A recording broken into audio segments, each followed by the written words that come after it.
నమస్తే, శ్రీమాత్రే నమః. ఇప్పుడు మనం నవంబర్ మాసం 2024, 2025 మార్చి వరకు మేషాది ద్వాదశ రాశుల వరకు ఎలా ఉండబోతోంది, వారి యొక్క శుభాశుభ ఫలితాలు ఏమిటి, ఏం చేయాలి, ఏం చేయకూడదు, సూచనలు, పరిహారాలు అవన్నీ ఇప్పుడు మనం ఒక్కొక్కటిగా చూద్దాము. తదుపరి రాశి కన్యా రాశి. ఈ రాశి వారికి ప్రారంభం లగాయతూ అన్ని విధాల యోగ్యంగానూ లాభదాయకంగానూ ఉంది. వృత్తి వ్యాపారంలో లాభాలు రాణించడం జరుగుతుంది. గృహాల్లో శుభకార్యాలు మీరు ఏదైతే అనుకున్నారో ఆ శుభకార్యాలు జరుగుతాయి.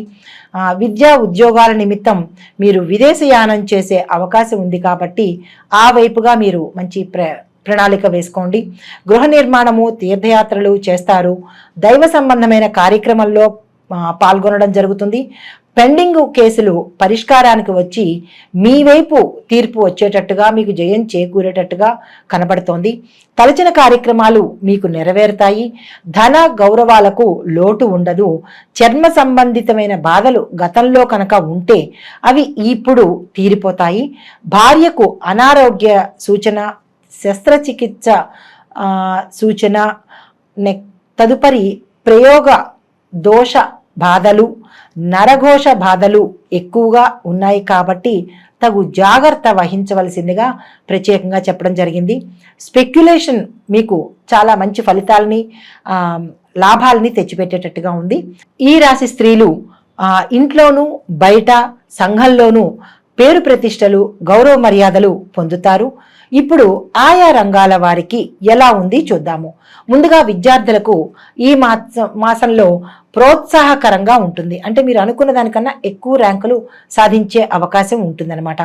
న్యాయశాస్త్రము, ఇంజనీరింగ్, మెడికల్ విద్యార్థులు శ్రద్ధగా చదివితే కనుక మీకు ర్యాంకులు వచ్చే అవకాశం ఉంది కాబట్టి శ్రద్ధగా చదవలసిందిగా సూచన. విదేశాలకు వెళ్ళాలి అని అనుకున్న వాళ్లకు ఈ మాసంలో మంచి అవకాశం కాబట్టి ఈ మాసమనే 2024 ఈ మాసమనే కాదు, 2024 నవంబరు, డిసెంబరు, 2025లో మార్చి వరకు మీకు అనుకూలంగానే ఉంది కాబట్టి పైన చెప్పినట్టుగా మీరు ఆ దిశగా ప్రయాణం చేసి ఎలా చేయాలి అనే ప్రణాళికను వేసుకోండి. అయితే మీరు ఏ పని చేసినా ఈ మాసాల్లో మీరు ఏ పని చేసినా సక్సెస్ సాధిస్తారు కాబట్టి దానికి తగ్గ ఏర్పాట్లు మీరు చేసుకోండి. తదుపరి ఉద్యోగస్తులకు గౌరవ మర్యాదలకు లోటు ఉండదు. అనుకూల ప్రదేశాలకు మీకు ట్రాన్స్ఫర్లు అవుతాయి. నిరుద్యోగులకు ఉద్యోగ అవకాశాలు కనపడుతోంది. గతంలో ఆగిపోయిన ఏరియర్స్ ఏవైతే ఉన్నాయో అవి మీకు ఈ మాసంలో వచ్చేటట్టుగా కనపడుతోంది. తదుపరి వ్యవసాయదారులకు మీ 2 పంటలు అత్యంత లాభాలు తెచ్చిపెడతాయి. విశేషమైన లాభాలు ఆర్జిస్తారు. గతంలో చేసిన అప్పులు తీర్చేస్తారు. తర్వాత ఇదివరలో ఏదైనా మీకు నష్టం వాటి ఉంటే పంటల ద్వారా ఆ నష్టాలు ఇప్పుడు మీకు భర్తీ అయిపోతాయన్నమాట. ప్రభుత్వం నుంచి మీకు సహాయ సహకారాలు మీరు అనుకున్న సమయంలో అందుబాటులోకి వస్తాయి. అయితే ఈ మాసంలో మీరు గతంలో చేసిన రుణాలు తీర్చేస్తారు కాబట్టి కొత్తగా రుణాలను మాత్రం చెయ్యకండి. కొత్తగా పెట్టుబడులు మాత్రం మీరు పెట్టకండి. ఎందుకు అంటే ఒకంత నష్టాలు వచ్చే అవకాశం ఉంది కాబట్టి కొత్తగా ట్రాక్టర్లు కొనడమో లేదా పనిముట్లు కొనడమో ఈ మాసంలో అయితే ఆ ప్రయత్నం చెయ్యొద్దు. తదుపరి వ్యాపారస్తులకు నూతన ఏజెన్సీలు, రియల్ ఎస్టేట్ వారికి కొత్త వెంచర్లు వేసే అవకాశం ఉంది. వాటి ద్వారా మీకు లాభాలు వచ్చే అవకాశం ఉంది. ఉమ్మడి వ్యాపారం కలిసి వస్తుంది. క్రయ విక్రయాలు బాగా జరిగి విశేషమైన లాభాలను తెచ్చిపెడుతుంది. సరుకులు నిల్వ చేసే వారికి లాభాలు ఎక్కువగా వస్తాయి. అంటే లాభాల పంట మీకు ఉంటుందన్నమాట. తర్వాత మీరు రియల్ ఎస్టేట్ రంగంలో కనుక ఉన్నవారైతే కనుక రియల్ ఎస్టేట్ రంగం వారు, మార్కెటింగ్ రంగం వారు ఈ 2 రంగాల వారికి ఈ సమయంలో అంటే నేను చెప్పిన నవంబరు, డిసెంబరు 2024, 2025 మార్చి వరకు చెప్పిన ఈ నెలల్లో మీకు విశేషమైన లాభాలు, మీరు అనుకున్న టార్గెట్లు పూర్తి చేయడము, మీకు విశేషమైన ధనము రావడానికి అవకాశాలు కనబడుతోంది. తర్వాత మీరు ఏదైనా టార్గెట్స్ ఫిక్స్ చేసుకుంటాము నెక్స్ట్ దీనికోసమని అనుకున్నట్టయితే కనుక ఇది మీకు సరి అయిన సమయం కాబట్టి మీరు ఆ దిశగా ప్రయాణం చేసి టార్గెట్లను ఫిక్స్ చేసుకోండి. తదుపరి కళాకారులకు, సినీ, టీవీ, నటీనట వర్గం వారికి ప్రతిభకు తగిన గుర్తింపు వస్తుంది. సినీ నిర్మాతలకు విశేషమైన లాభాలు పొందుతారు. తర్వాత గాయని, గాయకులు, క్రీడాకారులకు బహుమతులు వస్తాయి, అవార్డులను మీ సొంతం చేసుకుంటారు. మీకు తగిన అంటే ప్రతిభకు తగిన మీ యొక్క ప్రతిభకు తగిన గుర్తింపు రావడమే కాకుండా విశేషమైన పారితోషికము మీకు ఈ సమయంలో వస్తుంది. చాలా సంతోషంగా ఉండగలుగుతారు. తదుపరి కాంట్రాక్టుదారులకు పెద్ద పెద్ద కాంట్రాక్టులు వచ్చే అవకాశం ఉంది. తద్వారా విశేషమైన ధనాదాయాన్ని పొందుతారు.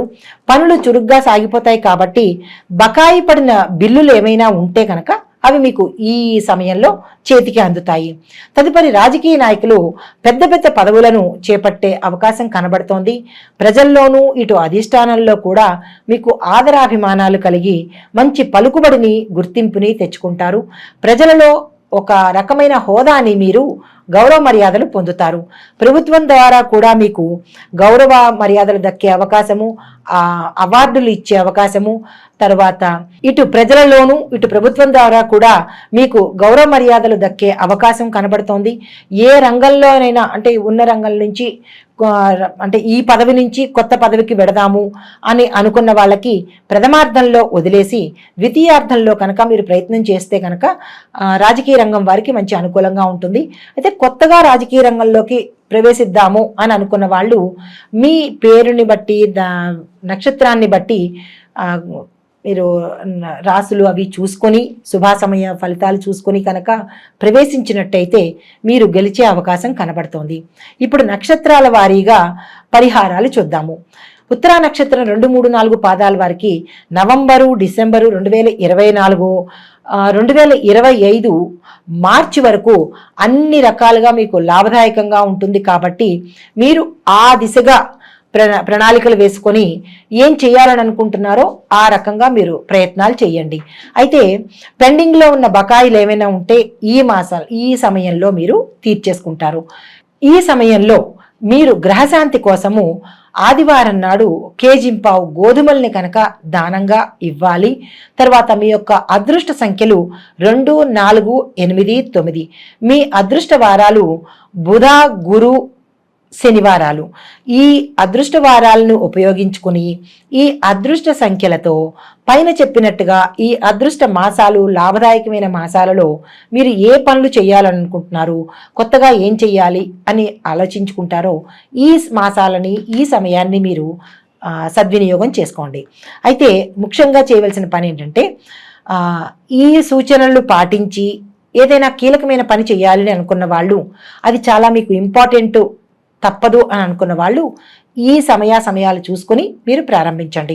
తదుపరి హస్త నక్షత్రం వారికి డిసెంబర్ 2024, 2025 జనవరి నుంచి మార్చి వరకు, అంటే ఇటు 3 ఇటు 2, ఈ 24, 25లో కూడా ఈ 5 నెలలు మీకు విశేషమైన లాభాన్ని, యోగ్యమైన సమయం కాబట్టి దాన్ని మీరు సద్వినియోగపరచుకోండి. ఈ మాసానికి సంబంధించినటువంటి ఏమైనా కీలకమైన పనులు ఉంటే కనుక పెండింగ్లో ఉన్న పనులు కానీ, శుభకార్యాలు కానీ, ఏదైనా మీరు అనుకున్న పనులు ఈ మాసాల్లో చేపట్టండి. తర్వాత మీ యొక్క గ్రహశాంతి కోసము సోమవారం నాడు కేజింపావు బియ్యాన్ని ఏదైనా శివాలయంలో దానంగా ఇవ్వండి. మీ అదృష్ట సంఖ్యలు 1, 3, 5, 7. అదృష్ట వారాలు గురువారం, శనివారం. మీరు ఈ 2 వారాలను ఈ అదృష్ట సంఖ్యలను దృష్టిలో పెట్టుకుని పైన చెప్పిన ఈ 5 మాసాల్లో కనుక మీరు ఏం చెయ్యాలని అనుకున్నారు, కీలకమైన పనులు కనుక ప్రారంభించినట్లయితే మీకు విజయం తోడవుతుంది. అయితే తదుపరి చిత్తా నక్షత్రం వారికి డిసెంబర్ నెల 2024, జనవరి, ఫిబ్రవరి, మార్చి 2025 చాలా యోగ్యమైన కాలము, అనుకూలమైన కాలం కాబట్టి ఈ కాలాన్ని మీరు సద్వినియోగపరచుకోండి. పెండింగ్లో ఉన్న కార్యక్రమాలకు తీర్చుకోవడం కానీ, లేదా ఏ శుభకార్యం చేయాలన్నా, ఏ కొత్త పని ప్రారంభించాలన్నా ఈ మాసాలని మీరు సద్వినియోగపరచుకోండి. మీ యొక్క గ్రహశాంతి కోసము మంగళవారం నాడు కేజింపావు కందులు కానీ, కందిపప్పు కానీ దానంగా ఇవ్వాలి. మీ యొక్క అదృష్ట సంఖ్యలు 2, 3, 4, 6. 6. అదృష్ట వారాలు మంగళ, బుధ, శనివారాలు. ఈ వారాల్లో ఈ సంఖ్యలను చూసుకుంటూ పైన చెప్పిన మాసాలని సద్వినియోగపరచుకోండి. అయితే మొత్తంగా ఈ రాశిలో ఉండే నక్షత్రాలు వాళ్ళు కానీ, లేదా మాకు నక్షత్రాలు తెలియదు ఎలా మేము ఇవి పాటించాలి అని అనుకున్న వాళ్ళు ఈ రాశికి చెప్పిన పరిష్కారాలు పాటించినట్లయితే తత్సమానమైన అనుగ్రహం మీకు దక్కుతుంది. అది ఏమిటి అంటే, కేతువుకి 7,000 జపం చేయించి ఉలవలను దానంగా ఇచ్చి, రాహువుకి మినుములను దానంగా ఇచ్చినట్టయితే తత్సమానమైన ఫలితం మీకు దక్కుతుంది. అయితే సుబ్రహ్మణ్యేశ్వర స్వామి క్షేత్రానికి కానీ, దుర్గా అమ్మవారి క్షేత్రానికి కానీ దర్శించండి. తర్వాత పూజలు చేయించుకోండి. నేను ముందుగా చెప్పినట్టు నరఘోష ఉంది కదా మీకు, దాన్ని తొలగించుకోవడం కోసం నారసింహ పంచముఖి ఆంజనేయ స్వామి దర్శనం కానీ, లేదు అంటే ఆ స్వామివారి అష్టోత్తరాన్ని కానీ, పంచకం కానీ, ఇలాంటివి ఏవైనా కనుక మీరు పారాయణ చెయ్యాలి. విని వదిలేయడం కాదు. ఎందుకంటే నరఘోష ఉంది కదా, దాన్ని నివారణ కోసము. లేదా యంత్రాన్నైనా తెచ్చుకొని ఇంట్లో పెట్టుకోవచ్చు. అయితే తర్వాత గణపతి ఆలయానికి వెళ్ళడము, 5 ప్రదక్షిణాలు చేసుకోవడము ప్రత్యేకమైన సూచన. దీంతో పాటుగా పంచముఖి ఆంజనేయ స్వామి వారి యొక్క పటాన్ని మీ దేవుడి మందిరంలో కానీ, ప్రధాన సింహద్వారం యందు కానీ పెట్టుకుని ధూపం చూపించినట్టయితే, అగరబత్తి ధూపం చూపించినట్టయితే ఒకంత నరఘోషకు ఉపశమనం కలుగుతుందన్నమాట. తర్వాత ఈ రాశి వారికి శుభప్రదమైన రంగులు, అంటే ఇందులో ఉండే అన్ని నక్షత్రాల వారికి శుభప్రదమైన రంగులు ఆకుపచ్చ, నలుపు, నీలము. తర్వాత వీరు పఠించవలసిన మంత్రము ఓం నమో పీతాంబరాయ నమః అనే ఈ చిన్ని మంత్రాన్ని 108 సార్లకు తక్కువ కాకుండా జపించవలసిందిగా ప్రత్యేకమైన సూచన. ఈ నియమాలు పాటించుకుంటూ, ఈ పరిహారాలు చేసుకుంటూ మీకున్న ఒడిదుడుకులను దాటండి.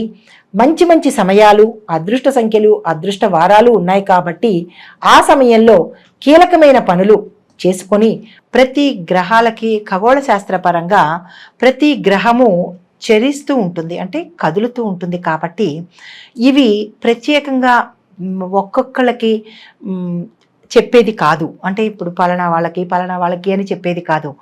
ఆ రాసుల్లో కొన్ని కోట్ల మంది ఉండవచ్చు, ఆ నక్షత్రంలో కొన్ని కోట్ల మంది ఉండవచ్చు. ఇవి గోచార ఫలితాలు, అంటే చెరించే ఫలితాలే కానీ ఇది ఇదమిద్ధంగా ఇది ప్రత్యేకంగా వీరికి అని చెప్పడానికి మాత్రం కాదు. ఇది మీకు ప్రత్యేకంగా కావాలి అని అనుకుంటే మీ పేరుతో, నాకు ఇలా జరగట్లేదేంటి, అది అందులో ఇలా చెప్పారు, నాకు ఇలా జరగట్లేదు, ఇది తప్పు, అది కాదేమో అని జ్యోతిష శాస్త్రాన్ని మాత్రం అవమానపరచకూడదు కదా. ఇది పేరుని బట్టి చెప్పేది కాదు. ఇది కొన్ని వేల మంది, కొన్ని లక్షల మందికి ఈ రాశిలో ఉన్న వాళ్ళకి, ఈ నక్షత్రంలో ఉన్న వాళ్ళకి ఎలా ఉండబోతోంది అని చెప్పేది మాత్రమే. కానీ తప్పనిసరిగా ఇది మీకు అని మీరు మీ స్వయానికి మాత్రం అన్వయించుకోకండి, భయపడకండి.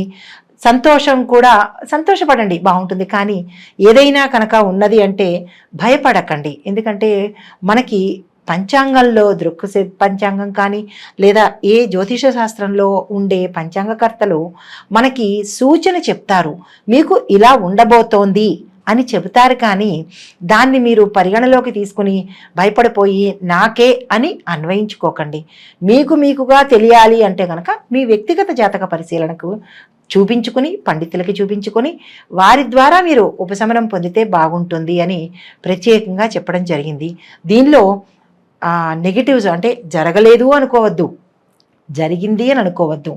మీకు కావలసిన విషయాలను చెప్పడం కోసం ఎవరు ఏ పండితులు చెప్పినా గోచార రీత్యానే చెప్తారు తప్ప పలానా వారి పేరు అని పెట్టి చెప్పడానికి ఇది అవకాశం లేనిది. జ్యోతిష శాస్త్రం అనేది మనకి మార్గాన్ని సూచించే ఒక దిక్సూచి లాంటిది మాత్రమే. దాన్ని ముందుగా తెలుసుకుని తగు జాగ్రత్తలు తీసుకుంటామని చెప్పడానికి ఈ శాస్త్రం మనకి ఉపయోగపడుతుంది. దీనిలోని తప్పొప్పులను ఎంచకుండా, నెగిటివ్స్గా ఆలోచించకుండా, ఎవరిని దూషించకుండా, ఒకరు ఎక్కువ కాదు, ఒకరు తక్కువ కాదు. పండితులు చెప్పేది ఎప్పుడూ సమంజసమయ్యే ఉంటుంది. అన్నీ చూసుకునే చెప్తారు కాబట్టి ఎవరినీ దూషించవద్దు. మీ సొంతంగా ఆలోచించి మీ సొంతంగా మీ నిర్ణయాలు తీసుకోవద్దని ఈ ముఖంగా ప్రేక్షకులకు నేను విన్నవించుకుంటున్నాను.